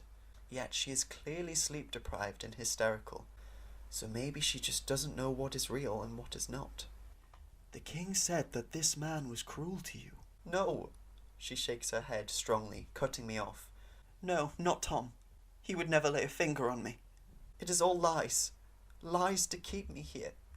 Edmund doesn't love me. He just wants me. I'm just a trophy to him, something for him to keep to show that he has won." She looks at me tearfully. "Tom won't know. He won't understand. When he got back from the woodlands, I would have just disappeared without a trace.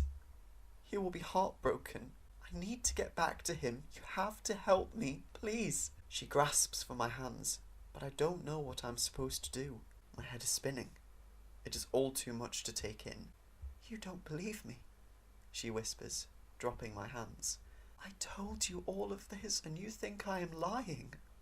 "No, my lady, not lying," I say, softly looking at her as I get up from my seat. "I just think that you are tired and unwell, and that you need to rest. I shall prepare a sleeping draught to help you." "My wedding ring!" she cries out, stopping me in my tracks. "He took my wedding ring from me when he forced me to marry him. He will have kept it, I'm sure of it. Another trophy to prove that I am now his. A silver band studded with an emerald with our initials engraved on either side. T and S. If you find it, you will see. You will believe me." My blood runs cold as I look at her. She must see the look on my face as her expression changes from anguish to hope. "You've seen it?" she whispers softly, a sob escaping her lips. Then you must see that I am telling the truth. Please. The ring in Edmund's study. The one he wouldn't tell me the story about, yet I recall the smile playing on his lips when I asked him. I go over to the table and grab the sleeping draught from my bag before making my way over to her again. Please, she begins again, but I hold up a gentle hand to stop her. I believe you, I say calmly, watching the relief spread across her face. But I need to understand more. You're too tired and distressed to tell me properly, so please take this draught and get some sleep. I shall call on you again in the morning. You can't tell him any of this, she says tearfully, grabbing hold of my hand once again. The king, he cannot know that you know. I shake my head. Your secret will not leave this room, Lady Sophia. I promise you. I look her in the eyes, making sure she knows she can trust me as I hand her the bottle.